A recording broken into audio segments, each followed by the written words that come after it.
Comment gérez-vous les conflits? Au boulot, dans votre famille, plutôt de manière saine ou toxique? Et si on apprenait à mieux gérer les conflits, comment est-ce que ça changerait nos vies et surtout le monde?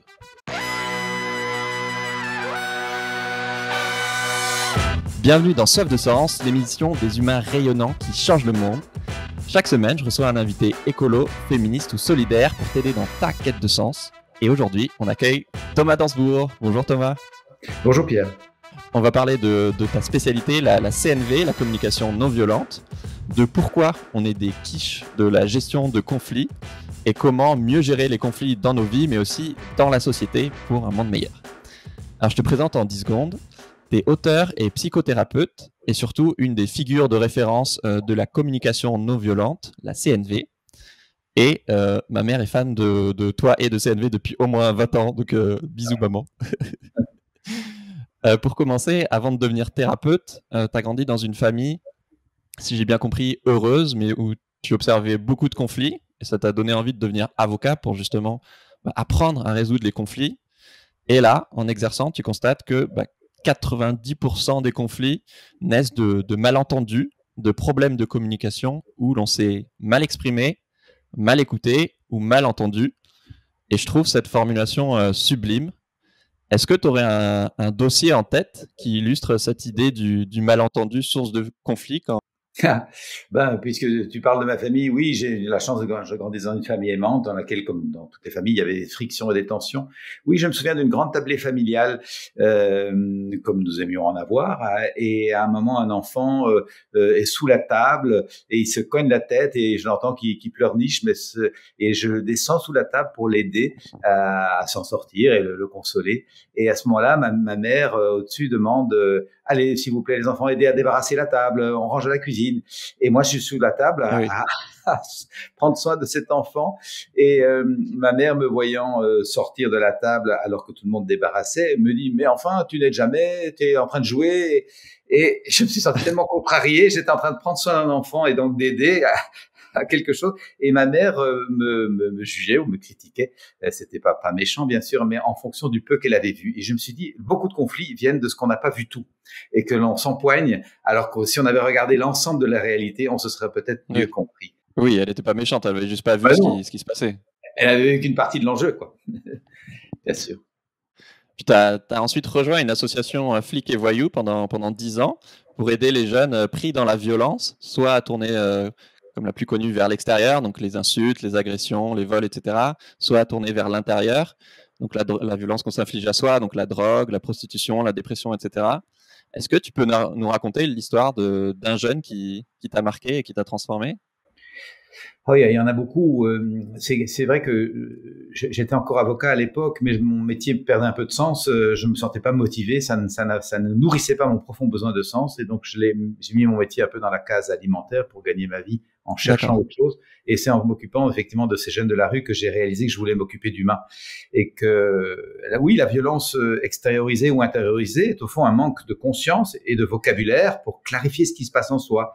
Le jeune qui se sent en colère parce qu'il n'est pas reconnu, qu'il n'a pas sa place, il balance des pavés dans les vitrines ou il tague les murs pour dire « j'existe, regardez-moi ». Et ça, c'était un message constant qui exprimait une grande souffrance. Et donc, j'ai eu envie de mieux comprendre la mécanique de la souffrance humaine pour aider les humains. Et il y a des jeunes qui t'ont marqué? Non, beaucoup. Oui, énormément. Je me souviens particulièrement d'un jeune qui entrait dans les maisons pour faire par infraction bien sûr, et aller piquer des choses qu'il revendait, mais c'était pas tant le fait d'avoir ce petit commerce de revente d'objets volés qui n'intéressait que l'excitation de pénétrer dans une terre inconnue avec tous les dangers. Et ce garçon était passionné par les émissions de Nicolas Hulot, Ushuaïa, et donc l'aventure. Ce qui manquait dans sa vie, c'est l'aventure et la découverte. Et dès qu'on l'a rencontré, il sortait de prison parce qu'il avait fait quand même quelques conneries. On a réalisé que ce garçon était absolument charmant. Il avait envie de vivre, il avait envie de découvrir la vie, mais il n'avait pas réussi dans son univers à trouver le genre de challenge que l'on peut vivre quand on vit de l'aventure. Heureusement, avec l'activité des jeunes, on montait des aventures. On emmenait les jeunes dans le désert, faire des marches, on les emmenait faire des randonnées à cheval ou faire des stages de parachutisme. Et tout d'un coup, il a bien sûr réalisé qu'il avait envie de faire des bons coups plutôt que de faire des mauvais coups. Et il est lui-même devenu un des animateurs de notre association. Ah, super, ok. Oui, tu dis joliment qu'effectivement, en tant qu'avocat, tu cherchais des réponses juridiques à ce qui sont en fait des problèmes émotionnels. Et Oui. là, tu commençais à le dire qu'effectivement, en fait, bah, les gens violents, notamment, le sont pas. Voilà, on a tendance à les diaboliser, en tout cas, à diaboliser ces comportements, alors que souvent, ça exprime des besoins fondamentaux qui n'ont pas réussi à s'exprimer effectivement, de reconnaissance, de tendresse, de sentiment d'appartenance, quoi. C'est quelque chose C'est qui ça. était évident pour toi assez vite.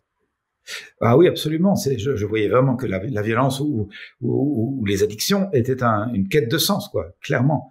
Et que pour ça, la société était mal outillée pour aider les jeunes à trouver du sens. On les Oui. fourgue à l'école à apprendre l'histoire, les maths et la géographie, mais on ne s'interroge pas, est-ce que la vie fait sens pour toi? Qu'est-ce que tu aimes vivre? De quoi tu rêves? Quel serait ton idéal? En quoi as-tu de beaux talents que tu aurais envie de déployer? Ces questions-là ne font pas partie de nos formations, c'est absurde. Et donc, les jeunes, s'ils n'ont pas des parents un peu structurants, encadrants, aimants, soutenants, ben ils vont à la dérive très rapidement. Et c'est vraiment un enjeu de société. Oui, parce que du coup, là, le parallèle est assez évident, effectivement, entre le niveau individuel et collectif. Et qu'en fait, si on voulait participer à résoudre des problèmes de violence, donc toi, tu parles notamment du terrorisme, mais il y a plein d'autres formes de violence dans la société. Effectivement, en fait, il faudrait s'adresser à essayer de répondre aux besoins qui sont pas adressés, plutôt que juste réprimer la violence, quoi.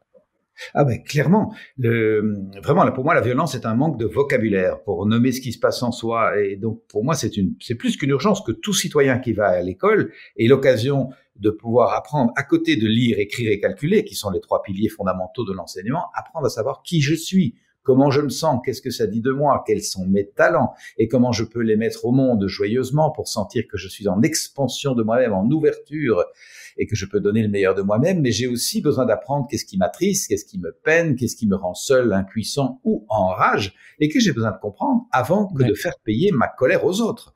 Et donc, on voit bien la dimension citoyenne à ce travail de connaissance de soi. La connaissance de soi est un enjeu de santé publique. Ça devrait être dans le background de tout individu. Effectivement, et une fois qu'on est capable de ressentir tout ça, après, c'est aussi comment est-ce qu'on l'exprime et comment est-ce qu'on le gère, quoi, dans notre relation avec les autres pour éviter que, bah, il y ait des cocottes minutes qui explosent ou que c'est des impacts plus ou moins graves, quoi. Oui, c'est vraiment ça, c'est l'expression que tu emploies revient souvent dans mon travail.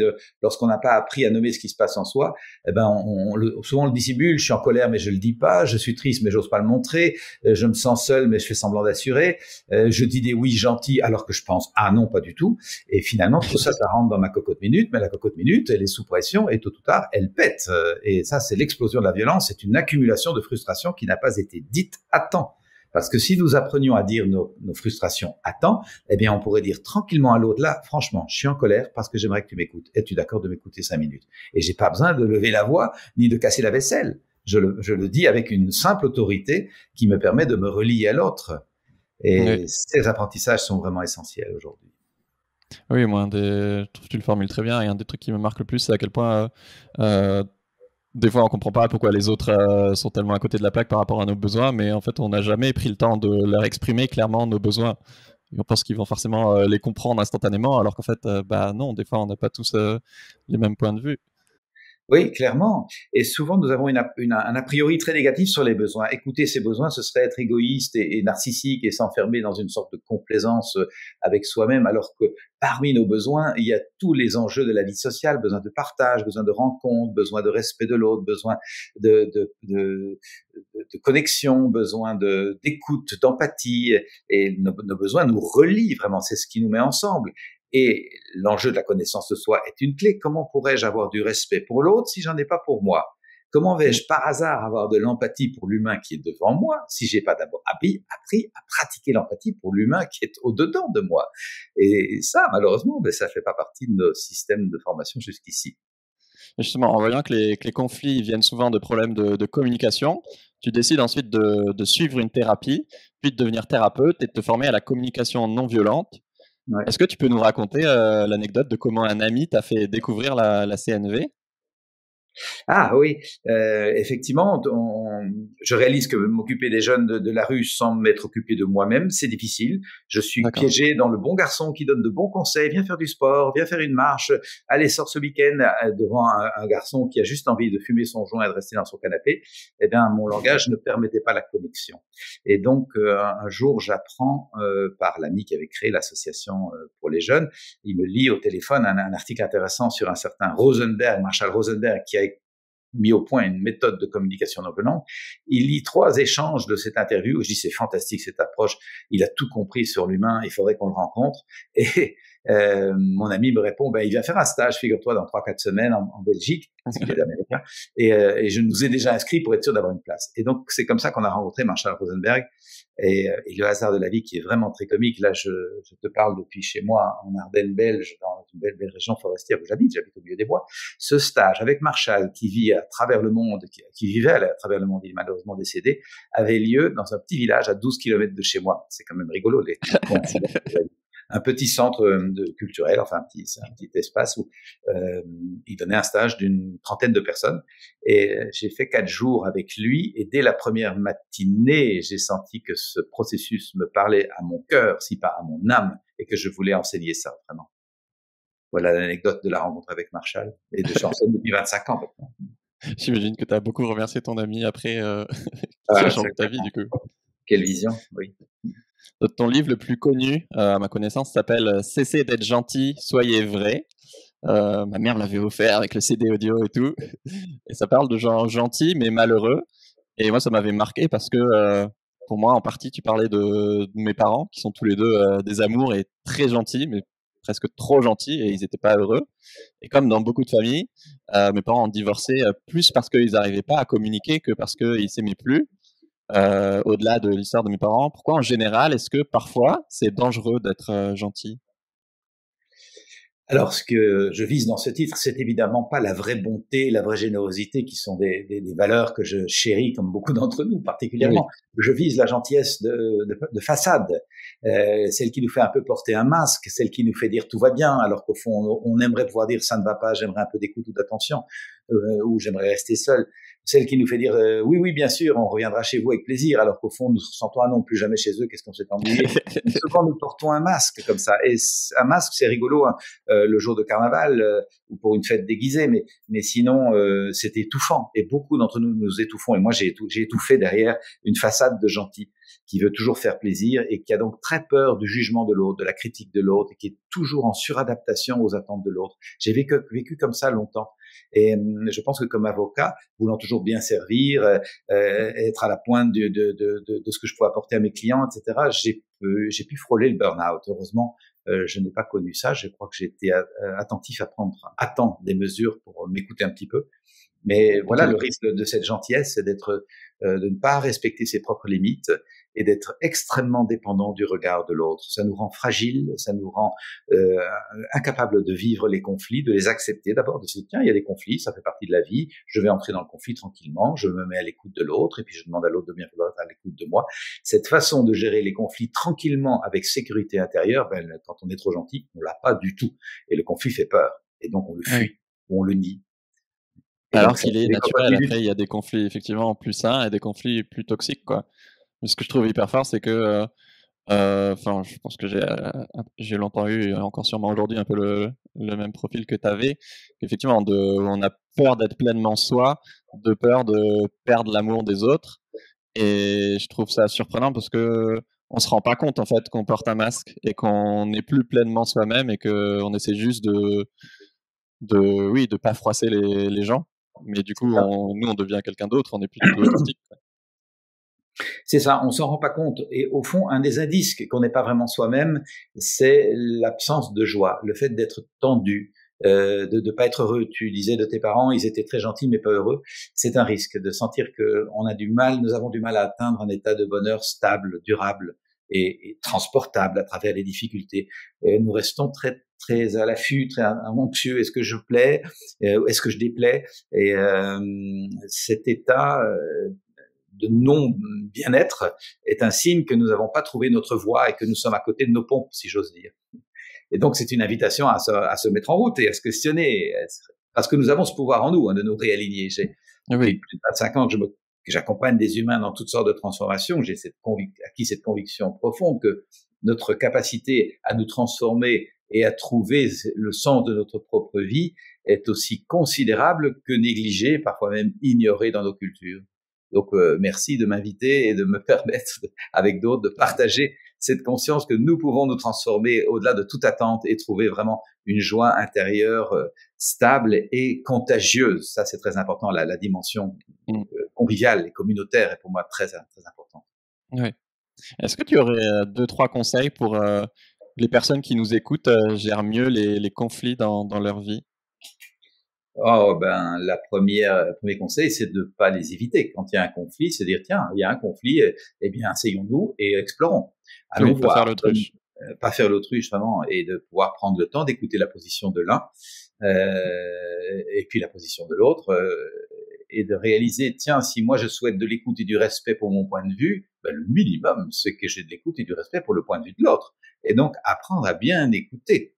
Rappelons-nous ce qu'on évoquait au tout début de cet échange, beaucoup de malentendus sont des mal écoutés. Et donc, j'évite le malentendu en prenant le soin de bien écouter la position de l'autre, même et surtout si je suis pas d'accord. Et j'aime bien mimer, et là on ne verra pas parce que je pense que on n'est pas en vidéo, mais j'aime bien mimer. Sur podcast et YouTube. Ah donc, bon, d'accord. tu peux mimer. J'aime bien mimer, je le mime que écouter quelqu'un, c'est la fermer. Et si un homme a main dans la bouche pour montrer que quand j'écoute, je la ferme. Et ça, c'est extrêmement difficile pour beaucoup d'entre nous qui avons tellement pris l'habitude d'argumenter, de contre-argumenter, d'expliquer, et donc de ne pas laisser l'espace à l'écoute. Donc vraiment, s'il y a un enjeu citoyen aujourd'hui et essentiel pour le vivre ensemble, c'est d'apprendre à écouter en la fermant, surtout si on n'est pas d'accord, et laisser l'autre arriver au bout de sa phrase, vérifier s'il a fini sa phrase, tolérer le fait qu'ayant fini sa phrase, il a peut-être besoin, l'autre, d'un petit moment de silence pour entendre ces Googles intérieurs qui fonctionnent. Quand vous avez parlé devant quelqu'un qui vous écoute, souvent vous avez activé votre conscience, et au-delà de la partie émergée de la conscience qui s'est dite par des mots, il y a tout un mouvement de conscience qui se formule à l'intime de vous et qui est extrêmement fertile. Si vous écoutez ça, vous allez trouver par vous-même des solutions que vous n'auriez pas trouvées simplement si vous étiez en conversation avec l'autre. C'est tant vrai que c'est ça que l'on travaille quand on va en thérapie. En thérapie, on ne va pas chercher des conseils. Un thérapeute n'est pas là pour ça. Un thérapeute est là pour donner un cadre d'écoute sécurisant qui permet à la personne d'entrer petit à petit à l'intérieur d'elle-même et d'apprendre à décoder ses Googles intérieurs, comprendre cette intelligence intuitive, intime. Et donc voilà, une première clé, apprendre à accepter que les conflits existent, que nous sommes outillés pour les traverser et que pour les traverser, ça demande de l'écoute mutuelle. Et que ça, c'est une véritable hygiène que d'instaurer de l'écoute mutuelle. Est-ce que pour les personnes qui nous écoutent, qui n'ont pas forcément vu ou eu la chance encore d'entendre un exemple de CNV, est-ce que tu pourrais nous donner un exemple de conflit et du coup, comment est-ce qu'on pourrait réagir un peu les principales étapes de manière pour communiquer de manière non violente? Beaucoup de difficultés viennent de ce qu'on n'a pas vu la même réalité. Nous sommes pris dans des interprétations sur la situation. Donc, essayer de nommer ce qui s'est passé, qui nous met en conflit de façon objective, est un exercice très difficile, très très difficile. Ça demande d'accepter que l'autre, il n'est pas sur la même colline que moi. Chacun est sur sa colline et donc nous avons un angle de vision sur la réalité qui est différent. Et donc, accepter d'entendre que l'autre, il a vu autre chose, eh ben, c'est souvent une clé pour au moins se dire, ben, on est d'accord qu'on n'est pas d'accord sur les faits. On va aller voir ce que ça nous fait. Alors, on va d'abord essayer de clarifier les faits, et puis on va clarifier l'effet que ça me fait. Et on mélange pas les deux. Il y a les faits, et puis il y a l'effet que ça me fait. Et alors, se mettre à l'écoute des sentiments qui ont été générés par la situation et des besoins qui ont été générés par la situation ou activés par la situation. Et puis, à créer un dialogue autour des sentiments et des besoins. Un exemple typique, c'est l'ordre dans les chambres des ados. Il n'y a pas un stage où il n'y a pas une maman qui dit oui, mais il y a du désordre, pour ne pas dire autre chose, dans la chambre de mes ados et ça me fout en colère. Alors, est-ce qu'on s'entend là-dessus? Est-ce que c'est vraiment du désordre? C'est là, le parent qui dit à l'enfant, il y a de nouveau du bordel plein ta chambre. Est-ce qu'il n'est pas en train de ne voir que ce qu'il voit? pour le jeune qui, lui, a rangé ses BD, a pris soin de remettre ses chaussures dans le tiroir. Il y a peut-être encore un édredon sur le sol et du linge sale à l'entrée de la pièce, peut-être, mais il a déjà fait une part de rangement. Donc, s'entendre dire « il y a de nouveau du bordel dans ta chambre », ça le prend à rebrousse. Donc, on va essayer d'apprendre à nommer les choses sans agacer l'autre. Et ça, c'est vraiment un exercice. Et vous me direz, qu'est-ce qu'un parent pourrait dire, par exemple? Essayer de nommer objectivement en disant « tiens, et il y a du linge sale à l'entrée de la pièce et il y a, par exemple, des BD sur le sol. » Je nomme sans dire « il y a du bordel », parce que le bordel, c'est moi qui le vois, l'autre ne le voit pas. Et de pouvoir indiquer tout de suite son sentiment et son besoin.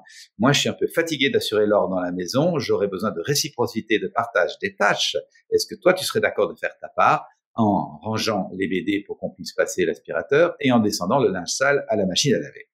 Est-ce que tu serais d'accord? Autrement dit, je suis parfaitement prêt à entendre que tu n'es pas d'accord parce que peut-être que tu as un examen demain et que tu veux vraiment bosser dessus ou autre chose.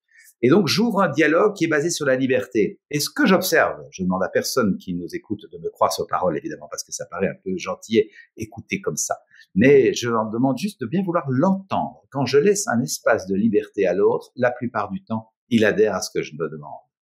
Alors qu'inversement, quand je lui impose, il s'arrange pour s'échapper à ce que je lui impose. C'est comme ça que nous fonctionnons. Nous sommes des êtres de liberté. Et si on nous laisse une porte ouverte ou une porte de négociation possible, nous sommes prêts à adhérer. Mais par contre, quand on ferme la négociation, alors nous devenons rebelles.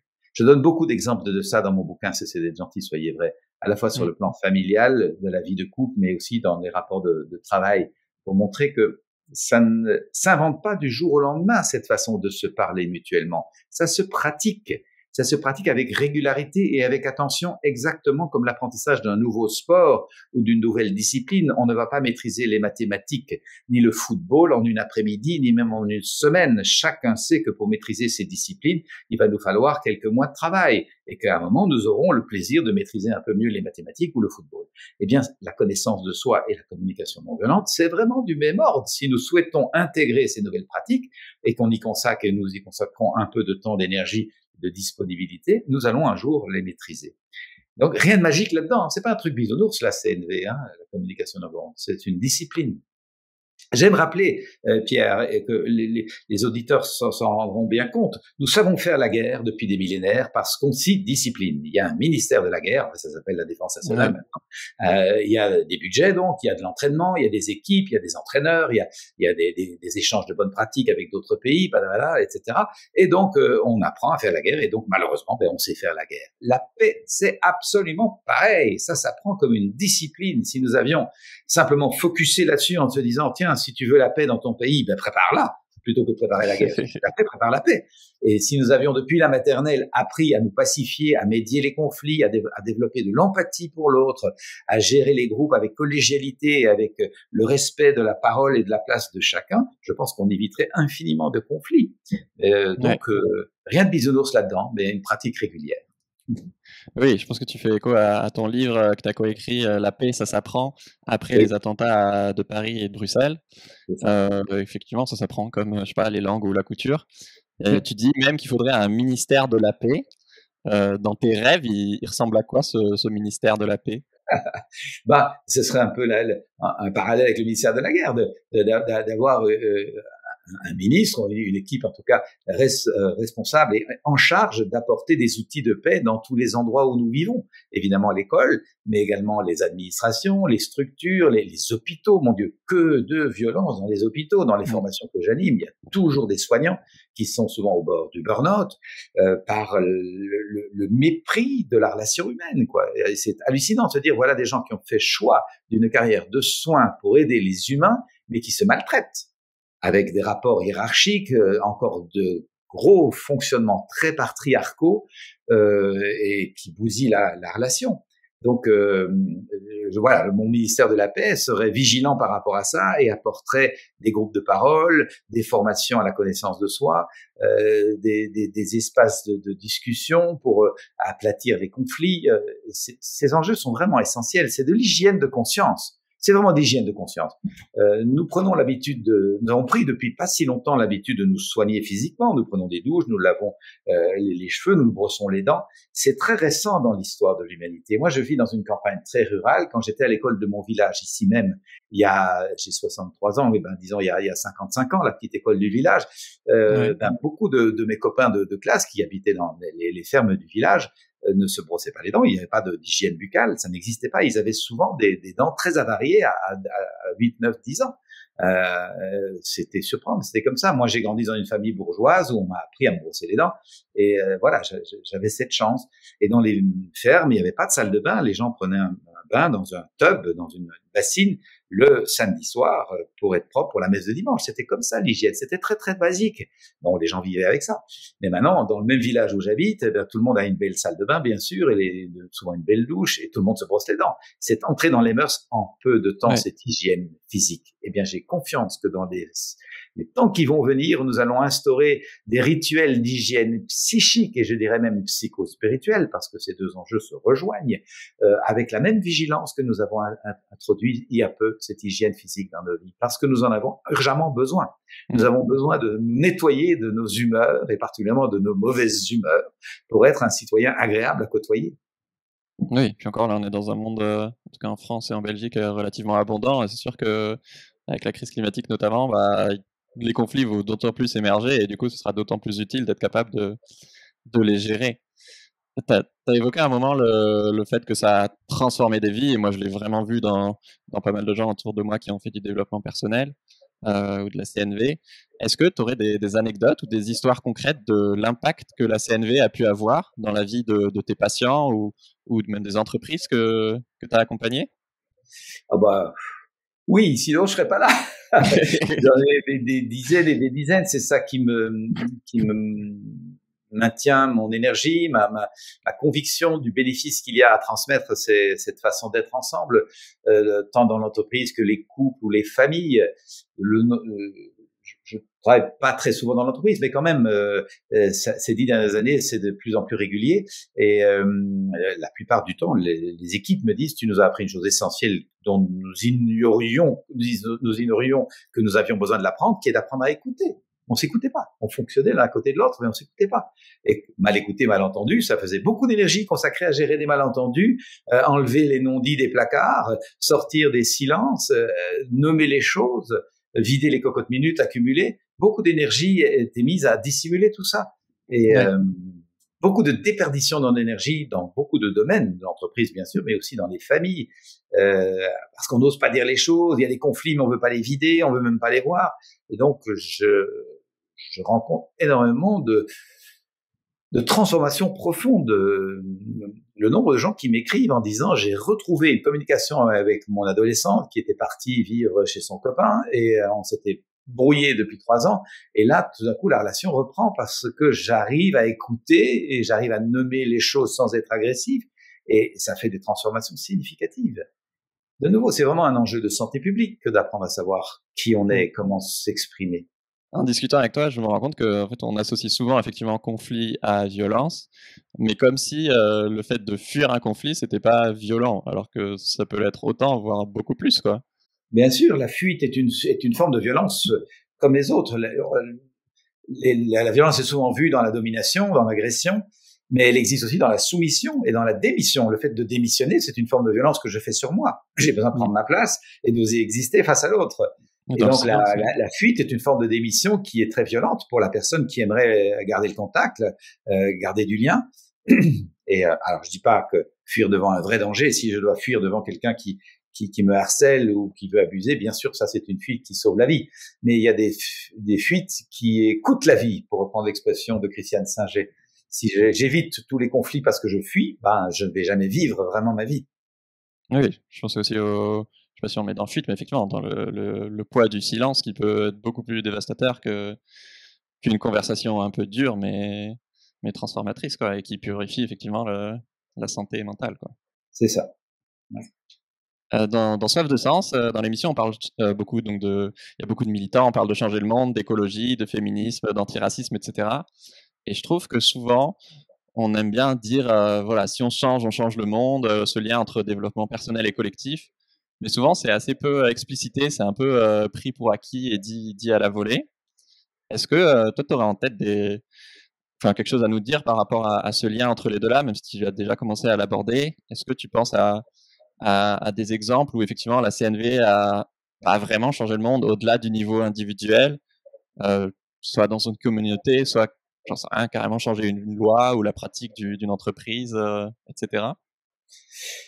Oui, oui, bien sûr. Je vois par exemple une petite entreprise familiale qui était sur le modèle pyramidal, un peu paternaliste, sympathique, mais très à l'ancienne. Et Ouais. le,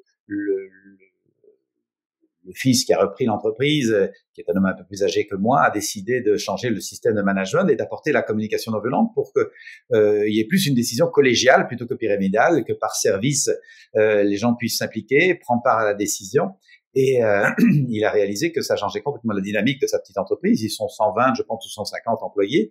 Donc c'est pas un gros paquebot qui est dans son inertie, c'est quelque chose qu'on peut changer assez rapidement, surtout qu'il y avait, tout le monde se connaît. Eh bien, ça a changé complètement la dynamique. Et il donnait un exemple simple. Dans l'entreprise pyramidale, où on dit tu fais ton job parce que c'est comme ça, et puis tu contestes pas trop la chose. Le livreur, là ils sont dans les salaisons, qui conduit la petite camionnette sur les routes de campagne pour aller approvisionner les boucheries du coin, eh ben il s'en fout pas mal de sa camionnette. Il veut vite terminer sa mission pour pouvoir passer à autre chose.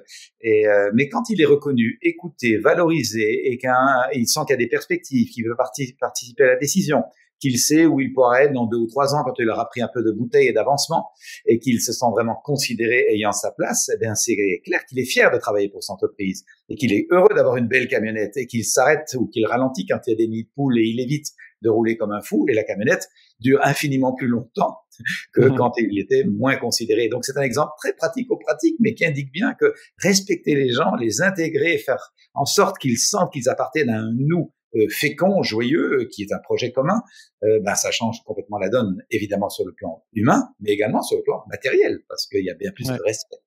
Et voilà un exemple dans une entreprise que je cite régulièrement parce qu'il se vérifie très très très souvent. Les gens qui sont pas motivés, qui sont pas considérés, partent en absentéisme, ils sont plus là au boulot, ou en présentéisme, ils sont là mais ils foutent rien. Donc c'est vraiment tout bénef que d'apprendre à considérer les gens profondément. Je me dis que les gens qui nous écoutent pensent sûrement à une ou deux situations précises, je sais pas, effectivement avec leur ado, avec leurs parents ou leur boss, où il peut y avoir de la violence dissimulée ou un conflit sous-jacent qui mériterait d'être adressé.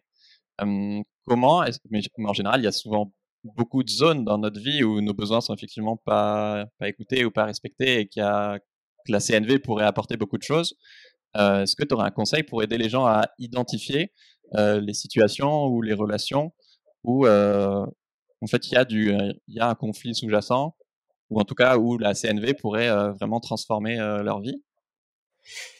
Je recommande à toute personne qui vit en communauté, qu'il s'agisse d'un couple, d'une famille, d'une classe, d'une entreprise, d'une équipe de travail ou de coloc dans une colocation ou de voisins dans un immeuble copropriété, je recommande à toute personne qui vit en communauté, c'est-à-dire pratiquement chacun d'entre nous, d'avoir des espaces de parole, des espaces où on se parle des choses qui vont bien, on célèbre ce qui va bien et on se parle des choses qui vont pas bien, on résout les choses qui vont pas bien. Les deux. Pas juste ce qui va bien et on dissimule ce qui va pas, mais pas juste ce qui va pas et on plombe la vie parce qu'on ne célèbre plus rien. Donc, les deux, on sort de cette pensée binaire qui divise, hein, soit de ceci, soit de cela. Nous avons vraiment besoin d'entrer dans une pensée complémentaire qui rallie les choses pour être au centre.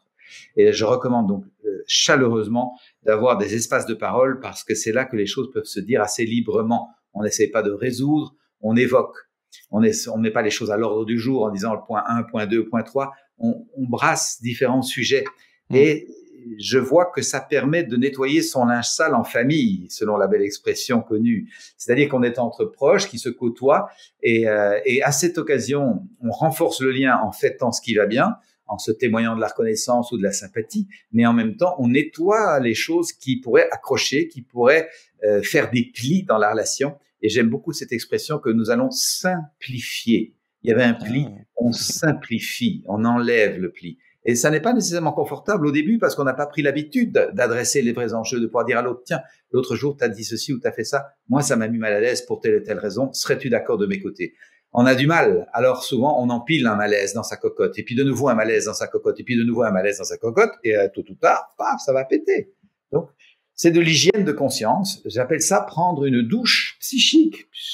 Je prends une douche psychique pour me nettoyer la relation, nettoyer ma façon d'être avec les autres régulièrement. Et puis ça permet de résoudre les problèmes beaucoup plus tôt quand ils sont encore beaucoup plus petits. Moi j'ai C'est beaucoup ça. cette image, je sais pas où j'avais entendu effectivement de ce que tu préfères résoudre le problème quand c'est encore un œuf de T-Rex, ou un bébé T-Rex, ou une fois que le T-Rex est devenu adulte et que bah, c'est beaucoup plus dur à gérer et destructeur, quoi. C'est ça.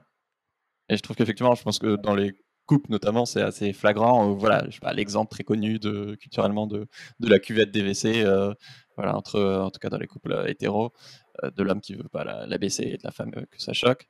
Et effectivement, moi je sais que dans mon couple, je sais qu'on surcommunique énormément. Et moi, je vois vraiment ça comme qu'on désamorce tous les jours ou toutes les semaines des petites bombes. Mais parce que, en fait, toutes les semaines, on a ce rituel sans faire exprès, mais tous les jours, pardon, de discuter une demi-heure, une heure avant d'aller se coucher et du coup à se raconter nos journées. Mais du coup, c'est souvent l'occasion d'aborder effectivement qu'est-ce qui nous a contrariés ou quoi et, et d'ouvrir la porte à une discussion, ou en tout cas de commencer à en parler et éventuellement de dormir dessus et d'en reparler une fois de plus. Mais effectivement, comme tu dis, s'il n'y a pas ces points de contact et de communication, on va peut-être pas forcément penser à en parler et entre-temps, le problème peut s'aggraver ou nous travailler. Et en fait, on se retrouve dans des situations absurdes à faire des choses qui nous coûtent encore plus. Par exemple, je sais pas, non, j'ai pas envie d'aller dans ta belle famille alors qu'en fait, c'était peut-être pas si important pour la personne, ou qu'il y avait moyen parce qu'on avait envie de faire autre chose ce week-end-là, ou qu'en fait, il y avait des solutions intermédiaires qui permettaient de répondre aux besoins des deux. Et ce que tu disais par rapport au masque tout à l'heure, pour moi, c'est beaucoup ça, c'est que du coup, on voit l'impact quand nous, on a un masque, mais si l'autre aussi, il a un masque, en fait, on imagine les besoins de l'autre, mais en fait, c'est pas vraiment ses besoins. Et du coup, on se retrouve tous les deux à faire quelque chose qui correspond ni aux besoins de l'un, ni aux besoins de l'autre, et c'est absurde, quoi. Oui, oui, ça peut être absurde, effectivement. Alors, je vois très bien comment quelqu'un qui nous écoute peut se former à la CNV et changer à l'échelle individuelle. Et pour toi, comment est-ce qu'on applique ça à l'échelle de la société, cette meilleure gestion des conflits, notamment grâce à la CNV? Comment est-ce qu'on peut créer une culture d'empathie et de meilleure communication pour 8 milliards d'humains, tout simplement? Est-ce qu'on peut forcer Macron et nos dirigeants à faire un séminaire de CNV? Forcer quelqu'un à faire de la non-violence, ça me paraîtrait un Ça petit va peu être sûr de... contradictoire, évidemment. Mais et faire de la résistance non-violente me paraît en tout cas très, très, très important pour faire passer le message que l'on peut gérer les conflits, les tensions autrement que par l'agressivité. Oui. Et également inspiré par sa façon d'être, créer de plus en plus de façons d'être au monde qui soient non-violentes, créatives, fertiles, collaborantes, solidaires, et montrer combien ça marche. Beaucoup de nos résistances à la paix viennent de ce qu'on n'y croit pas. Nous sommes tellement formatés par ce que j'appelle dans mon travail une culture du malheur. On s'est toujours tapé dessus, il y a toujours eu des guerres. On finit par seriner cette petite phrase que l'homme serait un loup pour l'homme, qui est une vieille formule latine. Mais c'est faux. Les découvertes des neurosciences, les dernières recherches sur l'enfance montrent que les enfants sont empathiques par nature. Et moi, j'ai entendu dans le petit cours de psycho que j'ai eu dans ma formation de juriste, d'avocat, que l'homme était un loup pour l'homme et que l'agressivité était fondamentale pour l'humain, que nous étions donc violents par nature. Eh ben, ça s'est défait par la pratique. Je me suis occupé de jeunes de la rue qui peuvent avoir des comportements violents, des attitudes violentes. Eh bien, j'ai mesuré que la violence n'est pas l'expression de notre nature du tout. La violence est l'expression de la frustration de notre nature. Et ça change tout. Ça veut donc bien dire que nous avons besoin d'apprendre à bien connaître notre nature pour comprendre quand elle est frustrée et apprendre à nommer ça avec des mots plutôt que d'attendre la mécanique de la cocotte explosive dont nous avons parlé. Et donc, j'insiste profondément sur que nous sommes naturellement généreux, ouverts, collaborants, et il se fait que nous avons besoin d'espace, nous avons besoin de sécurité, nous avons besoin d'appartenance, nous avons besoin de reconnaissance. Et quand ces besoins-là, espace, sécurité, reconnaissance, appartenance, sont frustrés ou sont peut-être même compromis, à ce moment-là, nous pouvons devenir violents, bien sûr. D'où l'importance de bien se connaître pour se gérer. En gros, au sein du groupe, bien sûr, si on était tout seul, il n'y aurait pas de problème. C'est un des enjeux citoyens à faire passer, et peut-être que parmi les personnes qui nous écoutent, il y a des parents dont les enfants sont à l'école. Eh bien, imaginez la belle émeute citoyenne qui pourrait résulter du fait que tous les parents qui nous écoutent vont frapper à la porte des directeurs d'école en disant « Nous avons besoin que nos enfants se forment à des approches de connaissance de soi. Nous souhaitons que les enseignants qui s'occupent de nos enfants soient drillés à l'écoute des émotions, à l'empathie pour l'autre, à la médiation non violente et féconde des conflits. Ces enjeux sont citoyens. Monsieur le directeur, madame les directrices, quand est-ce que nous avons ça dans l'école ?» Et imaginez que dans toute la France ou la Belgique où je vis, tout d'un coup, toutes les familles se mobilisent en disant « Nous voulons ça ». Alors, on va pas attendre, vous voyez, que ça tombe d'en haut, que ce soit tout d'un coup Monsieur Macron chez vous ou notre gouvernement chez nous qui nous amène ça, parce qu'ils sont trop distraits par leurs habitudes de pensée, ils sont dans leur conditionnement, dans leurs croyances, ils sont dans une course. Eh bien, nous avons donc besoin de faire une révolution citoyenne et d'appeler ça par nos attitudes à nous. Je suis convaincu que c'est ça qui peut faire changer les choses. Dans la même lignée, j'apprécie particulièrement le fait que tu travailles, tu accompagnes beaucoup de militants dans tes séminaires. Et, j'ai plusieurs amis qui ont participé. Et d'ailleurs, je vous conseille, je vous mettrai le lien des séminaires de Thomas en description. Et moi, je les ai vus revenir vraiment transformés. Est-ce que en quoi est-ce qu'un militant peut d'autant plus avoir intérêt à s'intéresser à l'ESCNV? Oh, il y a de multiples raisons. Nous avons effectivement créé avec un petit groupe d'amis un réseau qui s'appelle Intériorité et Changement Social. Intériorité pour développer une connaissance de soi, une capacité à rester aligné sur son fil rouge, à mieux gérer ses émotions, bien sûr, et à mieux savoir exprimer ce que l'on veut et écouter ce que l'autre veut. Intériorité au service du changement social. Parce que ça fait des années que, pour moi, dans mon travail, les gens qui s'impliquent dans ce travail de connaissance de soi ne font plus du développement dit personnel. Ils font du développement social durable en mettant le meilleur de soi au service de tous. Et c'est vraiment ça qui a fécondé ce réseau Intériorité et Changement. C'est la conscience que des personnes qui s'engagent dans des projets, par exemple, d'entreprise sociale, avec des prises de décision collectives, avec des réseaux où l'humain est essentiel, ils ont besoin de travailler la relation humaine, et souvent, ils n'ont pas appris ça, la plupart du temps, ils n'ont pas appris ça dans leurs hautes écoles. Et on a travaillé avec des gens qui étaient ingénieurs, économistes, gestionnaires, qui avaient fait ce qu'on appelle de bonnes écoles, mais qui n'étaient pas formés à la relation. Alors, comment est-ce qu'on fait pour mettre son ego de côté quand on est dans un projet collectif? Comment est-ce qu'on fait pour écouter le désaccord sans vouloir avoir raison? Ça, c'est des choses essentielles pour construire du développement social durable, et pas juste un projet qui va faire pchit parce qu'à un moment, des conflits d'ego font que on s'écharpe les uns et les autres.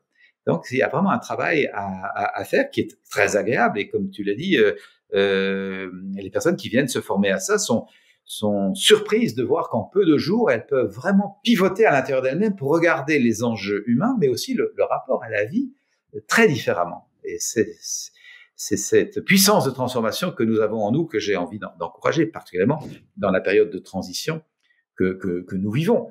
Il est plus que temps d'inventer de nouvelles façons d'être ensemble.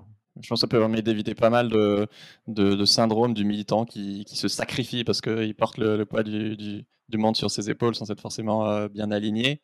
Oui. Et surtout, le militant, par définition, il est dans un conflit, il est dans un rapport de force contre le patriarcat, la société capitalisme, etc., raciste. Et du coup, effectivement, il y a d'autant plus besoin de ce que tu disais, de comprendre le point de vue opposé, qui n'est pas forcément aussi manichéen que ce qu'on aurait envie d'entendre. Donc, tu parlais énormément de l'écoute, mais effectivement, la gestion du conflit, elle est au cœur de l'action militante, quoi. Donc, c'est sûr que si tu es capable d'avoir une approche de CNV, ça peut vraiment... ton action peut être beaucoup plus efficace.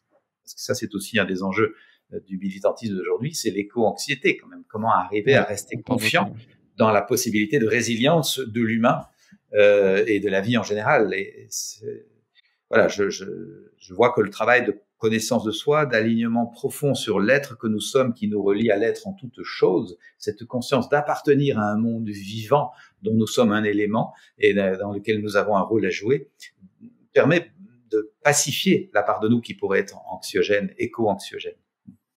Oui, du coup, ça me fait penser qu'effectivement, on ne l'a pas abordé pour l'instant, mais la violence, là, on l'a surtout abordée vis-à-vis des autres, mais elle peut être aussi vis-à-vis de soi-même, qu'on est parfois les premiers à être les plus durs avec nous-mêmes. Je ne sais pas si c'est le bon moment pour citer cet exemple, mais effectivement, moi, je sais qu'à un moment, j'avais l'impression que je devais aller vers une action militante plus radicale et surtout écolo, alors qu'en fait, c'était bien sûr que l'écologie me tient à cœur, mais c'était pas pleinement moi. C'est pas là que j'étais le plus aligné et que du coup j'avais le plus de joie et d'énergie et du coup d'impact. Et est-ce que tu aurais quelque chose à dire effectivement sur la CNV par rapport à comment mieux communiquer avec soi-même de manière non violente, vu qu'on Hmm. doit être la personne à qui on se parle le plus à longueur de journée dans notre tête? Oui, bien sûr. Dans les formations de CLV que j'anime, on commence le deuxième jour, quand on a un peu travaillé la grammaire, comment utiliser les différents outils CLV. On travaille sur les jugements sur soi pour lever les jugements qui nous condamnent, qui nous divisent, qui nous rejettent, notamment la culpabilité. La culpabilité n'est pas un sentiment, la culpabilité est un jugement très, très divisant sur soi-même. Comment apprendre à lever la culpabilité pour aller directement à notre responsabilité. Ça change l'énergie, parce que la culpabilité, ça nous plombe, ça nous divise, ça nous déchire. C'est un sentiment extrêmement douloureux. Par contre, la responsabilité est un sentiment qui donne de la vivacité, du goût d'avancer, d'être dans l'action. Eh bien, voilà un exemple pour lequel la Mm. CNV est extrêmement clarifiante. J'appelle cet atelier de la culpabilité tétanisante à la responsabilité dynamisante. Oui, la CNV nous aide vraiment à pacifier cet humain-là. Et pacifier, ça veut vraiment pas dire devenir passif. Un citoyen pacifié est un citoyen pacifiant, c'est-à-dire qu'il est activement pacifiant dans sa façon d'être. Il est collaborant, il est synergétique, il sait mettre les gens ensemble, il entraîne par sa dynamique un effet positif. Il n'est pas passif à fumer un pétard dans son coin, c'est pas du tout ça. Et donc, le premier bénéficiaire, bien sûr, de ce travail sur soi, c'est nous-mêmes. Et c'est tout à fait équitable, parce que le premier humain dont nous avons la charge sur cette planète, dont nous avons besoin d'assurer le bien-être et l'expansion au service de la vie, c'est nous. Mais la plupart du temps, au lieu d'être au service de cet humain-là pour le rendre heureux, joyeux, créateur et fécond, on va s'occuper de toutes sortes de projets à gauche et à droite en négligeant cet humain-là. Mais si je néglige cet humain-ci, j'encourage la négligence du monde. Il y a un être humain négligé, c'est moi.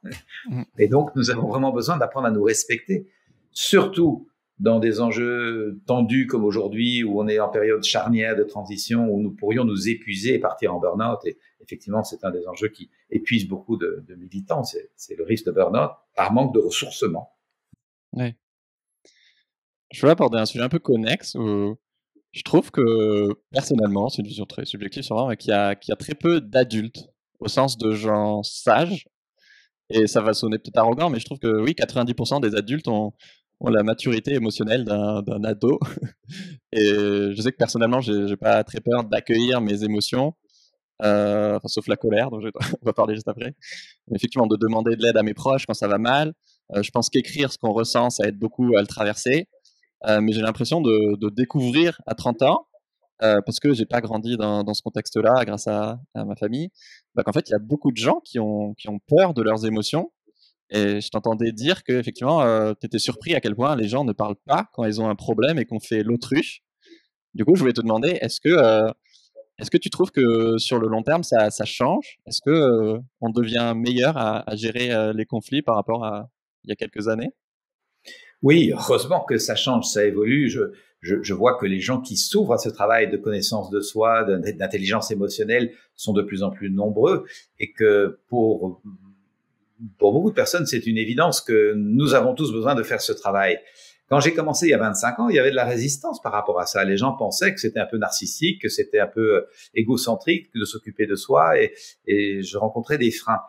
Aujourd'hui, il y a beaucoup moins de freins, beaucoup plus d'ouverture, et je vois un signe de l'éveil des consciences quand même. Je pense que de plus en plus, nous nous rendons compte que nous sommes dans une période très chamboulée, et que nous allons vers des périodes très chamboulées, que le réchauffement climatique va amener toutes sortes d'exodes, et que nous avons donc besoin d'apprendre à travailler à la fois l'assise à l'intérieur de nous, la sécurité intérieure pour accepter tous ces mouvements, mais également la capacité d'accueil de l'autre et d'ouverture à la différence. Et que c'est plus des petits enjeux de développement personnel, ça c'est vraiment des enjeux du vivre ensemble. Justement, je voulais te demander si moi, il y a une émotion que je ressens rarement ou que j'accueille rarement plutôt, à mon avis, c'est effectivement la colère. Et je pense qu'il y a potentiellement pas mal d'autres personnes dans les personnes qui nous écoutent. Donc là, c'est un peu, j'en profite pour avoir un petit conseil perso. Est-ce que tu aurais des conseils pour les personnes comme moi qui ressentent rarement de la colère? De sonder ces moments où tu ressens rarement de la colère, parce que je peux quand même imaginer que tu ressens de l'agacement par moment, ou de la frustration, ou de la contrariété, et de bien vouloir t'asseoir avec ces moments-là en disant, tiens, qu'est-ce qu'il y a derrière cette contrariété, et de sonder un peu en profondeur, parce que ça peut être un indice que c'est pas juste que je suis un peu contrarié, mais ça va s'arranger, ce qui est une sorte de maquillage dans du socialement ou politiquement correct, très très courant, et dans lequel je me suis entretenu très longtemps. Mais peut-être que derrière cette contrariété, il y a le fait que je suis vraiment en colère, mais j'osais pas l'admettre parce que je ne m'aime pas en colère. Et là, souvent, nous nous resservons à nous-mêmes ce que nous avons entendu à l'extérieur. Nous avons entendu: je ne t'aime pas quand tu es en colère, va dans ta chambre, ou va dans le coin si c'est à l'école, etc. Et donc, nous avons une impression de rejet si nous étions en colère. Et donc, nous nous reproduisons le même scénario. Je ne m'aime pas quand je suis en colère. Je m'envoie dans ma chambre ou dans le coin. Et donc, je m'écoute pas. J'ai besoin, quand je suis en colère ou que je ressens de la contrariété, de m'asseoir avec ça pour bien discerner ce qui se passe en moi et donner la juste mesure. Sinon, je construis des cocottes minutes qui, tôt ou tard, vont exploser agressivement ou imploser dans le burn-out, dans la dépression ou dans toutes sortes d'impacts psychosomatiques. On sait aujourd'hui que beaucoup de maladies ont des raisons émotionnelles. Ah oui, effectivement. Déjà, j'encourage les personnes qui ont du mal avec la colère à accepter les moments de contradiction, de désaccord, pour aller sonder est-ce qu'il n'y aurait quand même pas de la colère derrière ça, et accepter que la colère n'est pas négative en soi. La colère a été teintée de négativité parce que dans l'histoire, et encore aujourd'hui bien sûr, on voit des résultats tragiques de certaines colères. Alors on mélange la colère avec son résultat si on n'a pas appris à bien utiliser la colère. Parce que par ailleurs, la colère peut sauver des gens de l'esclavage, faire renverser des tyrannies, tirer des personnes d'une manipulation ou d'un harcèlement. Personnellement, je dois à la colère le fait d'avoir quitté un métier qui m'ennuyait et d'avoir enfin écouté ma colère qui m'a fait hurler un jour tout seul dans mon petit appart d'études de célibataire. J'ai un jour hurlé en disant « faut que ça change, sinon je meurs ». Et m'entendant crier fort comme ça, je me suis dit « soit t'es fou, soit t'es vraiment en colère et il est temps que tu t'écoutes ». Et donc, merci à la colère de m'avoir permis de me mettre en route. Et la colère est vraiment une énergie extrêmement puissante en nous que nous pouvons apprendre à utiliser à bon escient. Et là, j'aime faire cette précision, et parce que je pense qu'on arrive au bout de notre rencontre, que la non-violence, ça n'est pas la non-colère, ça n'est pas la non-vigueur, c'est la vigueur et, le cas échéant, la colère utilisée à bon escient pour secouer les choses, transformer les choses, construire autre chose. Et donc, nous avons vraiment beaucoup de bénéfices à cesser d'être gentil et à être vrai. Oui, effectivement, ça résume très bien. Et moi, ça met le doigt sur effectivement le fait que j'avais qu'à moitié conscientisé le fait que dans ma tête, la colère, c'est mal et qu'il y a déjà du jugement par rapport à ça, alors qu'effectivement, non, ça dépend ce qu'on en fait. Super, merci beaucoup. Pour finir, effectivement, l'émission s'appelle Soif de sens. On va parler un peu de ta quête de sens. Toi, Thomas, qu'est-ce qui donne du sens à ta vie? Beaucoup de choses. D'abord, j'ai la chance d'habiter une belle campagne où j'ai grandi, et pour moi, la présence au milieu d'une nature magnifique donne énormément de sens. Je me sens en appartenance, en lien. Je pense que c'est quelque chose qui manque à beaucoup d'individus aujourd'hui qui sont hors sol et qui ont l'impression d'être isolés, séparés, alors que ça, c'est juste les systèmes de pensée qui nous séparent. Mais nous sommes évidemment complètement reliés. Nous sommes issus de la nature, c'est notre mère. Et j'ai cette chance d'être dans cette appartenance très, très, très régulièrement. J'ai la chance d'être dans un couple aimant depuis plus de 22 ans avec Valérie, avec 3 enfants que nous adorons. Et ça donne beaucoup de sens à ma vie de grandir avec mes enfants. Et puis, je vis des projets qui m'enchantent. Et ça change la vie par rapport à ma vie d'avocat où je fais des choses qui m'intéressaient vraiment pas, ou plus en tout cas. Je fais des choses qui m'intéressent énormément. Voilà ce qui donne beaucoup de sens, qui servent au monde, qui créent du lien, qui contribuent à aider les gens à se mettre eux-mêmes au monde, à bien connaître le meilleur de soi pour le déployer autour d'eux. Ça m'enchante vraiment. Voilà, c'est ça qui donne sens. Et puis j'ai confiance de plus en plus que nous appartenons à un monde très inspiré et que les peuplades autochtones ont gardé ce lien, que les anciens dans nos régions connaissaient ce lien et que nous avons besoin de retrouver cette inspiration qui fait que le monde est monde. Merci beaucoup Thomas, je me suis régalé. Allez jeter un coup d'œil évidemment à ces livres et à ces séminaires.